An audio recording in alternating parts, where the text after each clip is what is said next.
Hey y'all, and welcome back. My name is Christina, and here on my channel I love to talk about the baby whisperer Tracy Hogg and her book The Baby Whisperer Solves All Your Problems. Today I'm just going to do a quick overview of Pick Up Put Down. It's going to be a little bit longer than my last quick in a nutshell video, and definitely shorter than my chapter summary of the Baby Whisperer's chapter in her book about Pick Up Put Down. The goal here is just for you to have a more familiar idea of Pick Up Put Down, for it to be explained to you in a context that will help you hopefully be able to do it with your own child and get that sleep that you're looking for. So Pick Up Put Down is a sleep training method, and you can only start doing it with your child after they turn 4 months old. If your baby is younger than 4 months old, then you will start with Tracy Hogg's 4S sleep routine. And if your child is older than 4 months old, then get started on Pick Up Put Down as soon as possible. You can basically just do Pick Up Put Down from the time they turn 4 months old all the way until they're even a toddler. Pick Up Put Down actually does start with Tracy Hogg's 4S routine. So we're going to go over that very briefly. Once you do the routine, essentially Pick Up Put Down is worked into it. It's like an extension of the routine, and it teaches your child sleep skills. Another reason why I love Pick Up Put Down is you stay with your child the whole time you are teaching them to sleep.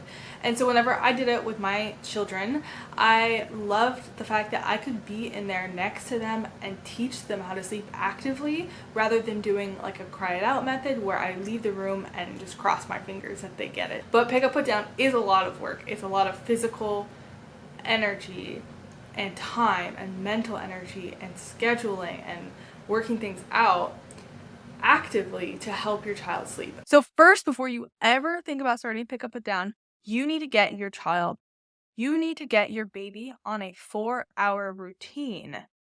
This is a huge schedule change. Essentially, during the first 3 months of their life, you're trying to get them to go every 3 hours when they eat.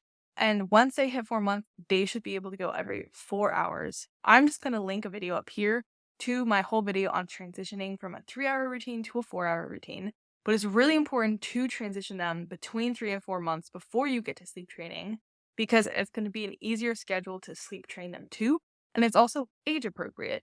So if they're not on an age appropriate schedule, then they're not going to give you age appropriate sleep. And now we will get into what Pick Up Put Down actually looks like. So first it starts with the 4S method that I just mentioned. The 4 S's are set the scene, swaddle, sit, and then shush pat. And the shush pat is optional. We're going to get to that in a second. But you start with set the scene, so when it's your baby's nap time or bedtime, and you can start Pick Up Put Down during nap time or bedtime, whenever you prefer. You go into their room wherever they sleep, and you set the scene. You make it dark, you make sure it's quiet, you make sure that things are low and not very stimulating, and you communicate as best you can to your child that it is time for sleep. Then the second S is swaddle. By 4 months, you probably should not be swaddling your baby. I think that doctors are now saying like 8 weeks is when you should just put them in a sleep sack. So swaddle, sleep sack, whatever it is, I usually do a diaper change as well at that point. Then the third S is to sit. So you sit in a chair. I usually drag a chair over to my baby's crib or bassinet, and you hold them vertically on your shoulder. You have their head here, and you just calmly sit. And the key here is to be still. You also could choose to stand as well, but you really just want to be completely still. You don't want to rock, you don't want to bounce, you don't want to do any movement, any sound. The point of this part is to help them actually kind of get that drowsiness. So they're still in your arms, they feel good, they feel safe, they're comfortable, but not too comfortable. That's why you hold them vertically.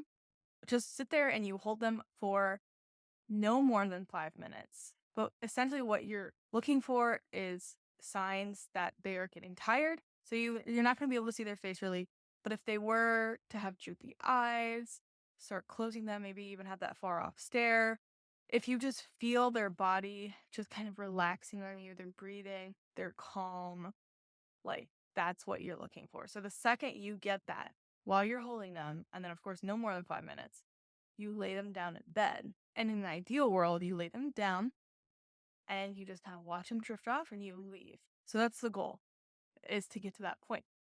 But this is a sleep training video, so my assumption is that you were not there. So what's probably going to happen is you're going to sit there with your baby and they're going to start crying. And they might cry in your arms or they might cry the moment you lay them down. And that is where pick up, put down comes in. So you always wait for your baby to start crying first. You don't do pick up, put down if your baby is happy or content. If you lay them down in bed and they're wide awake looking at you, leave until they start crying. You can't do anything if they're not crying. Crying is a part of it, but that just means that they're frustrated. They're tired. They're saying to you, hey, I'm really tired and I want to go to sleep. What are you going to do about it? I need your help. And that's what I love about the active part, pick up or down. It's like, yes, I am helping you. I'm going to give you everything I have to help you sleep, to help teach you how to sleep. So wait for them to start crying. And then that's when you'll start actually physically picking up and putting down your baby. So doing pick up, put down. You lay them down in bed. Even if they do start crying on you, you still just lay them down immediately. Then if you've put them down and they are still crying, which they likely will be, you pick them up and you hold them. And you hold them in the same way. At this point, you're standing. Pick them up. And the goal is when you pick them up that they stop crying. But you don't do anything. You don't pat them, you don't rock them, you don't sway, you don't say anything really. You just pick them up and hold them. And if they stop crying, the second that they stop crying, you lay them down. And then if they start to cry again, you pick them up until they stop crying, and then you put them down. And then you just do that over and over and over again. If you pick them up and they do not stop crying, if they continue to cry while you're holding them, then you can wait a maximum of 2 minutes before you put them back down in bed again. Personally, I don't know if I ever really waited that long. To me, the motion of picking up and putting down is more effective than just holding them for 2 minutes. Then you put them down, and if they're still crying, if they don't stop crying, if it's just continuous, then you just can lay them down, make sure they know they're in their bed, maybe pause for a second, give your back a break, pick them back up, hold them. The goal here is that your baby will fall asleep within 40 minutes, ideally. It might take longer, it might take less time. It depends on your baby, it depends on their temperament, on their personality, and it depends on the sleep props that they've had before. If you were rocking them to sleep before, if they were sleeping on you, if they were sleeping in your bed, if they had a pacifier, any of that, they're going to be really upset. And the first time you try this, they are going to be asking you for that thing, essentially. You can just expect that they're going to be wanting it. And the one thing you can't do is you can't give in. You have to be consistent. You have to communicate by your consistency that this is the new way that things are going to go, that they sleep in their bed, but that you are there to comfort them. So the picking up is to say, hey, I am here, I am with you, you're not alone. And the putting down is to say, but you need to go to sleep and you need to do it on your own. And so that's kind of what you're communicating to your child as you physically do these things. The action of picking up and putting down your child over and over again is going to tire them out. They will run out of steam even if they are continuously crying. At some point, they're going to pause for a moment and they are going to actually start to fall asleep. And it's totally shocking. When it happened with my first daughter, I think I did it for like 30 minutes before she even stopped crying once. And the second she stopped, I was like, oh my gosh, this is going to work. It can be a little disheartening if you're doing it and maybe you pass that 40-minute mark. Maybe you're counting how many pickups you do when you're hitting like 100 and you're just like, what the heck? Like, is this going to work? It's going to work as long as you keep doing it. And the key, of course, is you being there for your child. I think that that is the biggest part. If you leave at any point, then you're gonna reset the clock. This is another thing that you should know is that if you are doing pick up, put down and you get tired, burnt out after 30, 40 minutes and your partner, your husband or your wife, whatever, comes in and takes over for you, you're actually restarting the pick up, put down process.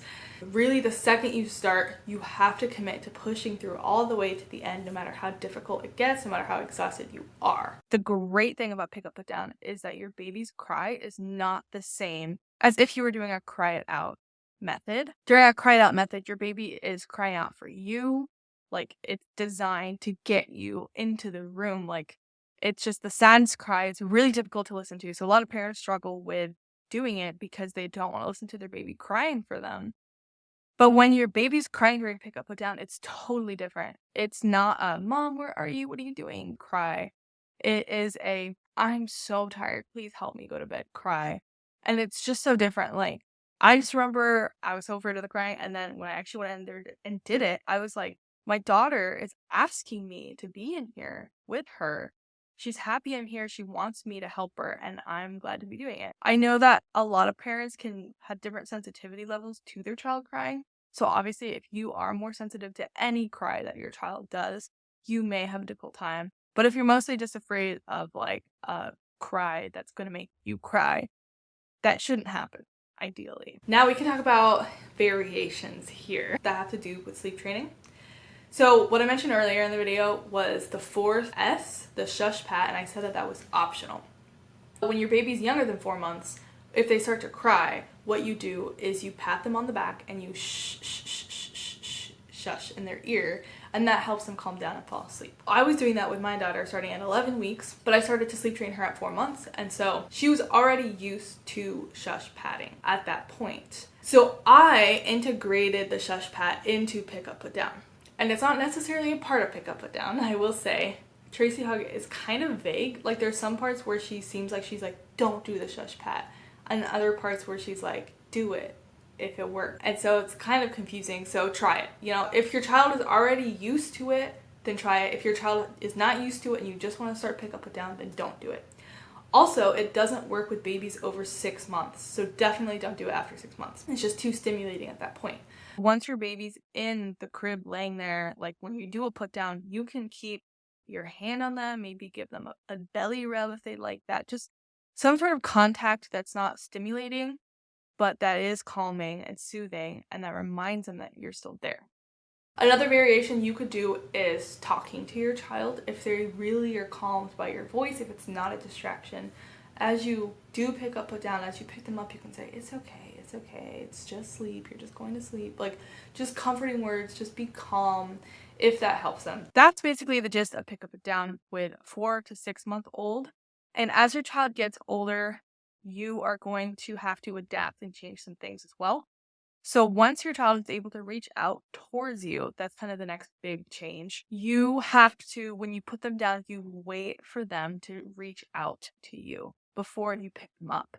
I have not experienced this because I've only done it with 4-month-old babies, but I imagine that that's a natural reaction that your child will have, is to reach out and ask for you to pick them up. So just do it.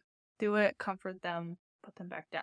And when they reach out again, that's when you pick up. Then once your child is able to pull up and stand in their crib, that is the next transition. You wait until they actually physically stand up in their crib, and then you just kind of grab their body, like imagine you're hugging them. You grab their body like this and you lay them down, and you try to lay them down with their back towards you, so they're facing away from you, so they're not really looking right at you. But you wait for them to get up, and that at that point they're heavier, so you don't have to like pick them up and then put them down. You just lay them down, and you just do that over and over again.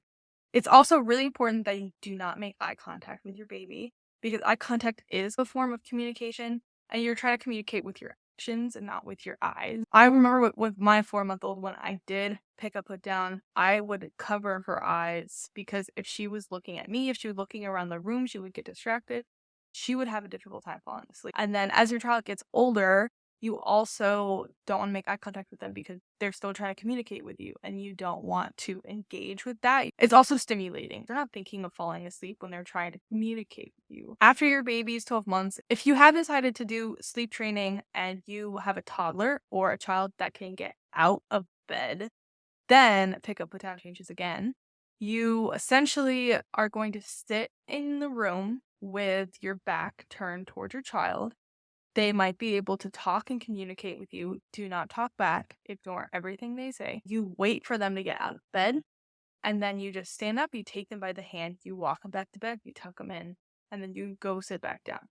So it's kind of the same idea of just like, don't say anything, don't engage, but stay in the room, calm them with your presence. But when they do the thing they're not supposed to be doing, which is not sleeping, then you go back, you physically put them in a position to sleep, and you're showing them, communicating to them, this is what I expect of you now, this is what you need to be doing right now, we're not going to do anything else. I've talked a little bit about my experience in this video. I do have a completely separate video of me showing you how I did pick up, put down with my 4-month-old daughter. That is linked up here. I also do an explanation at the beginning of this video as well,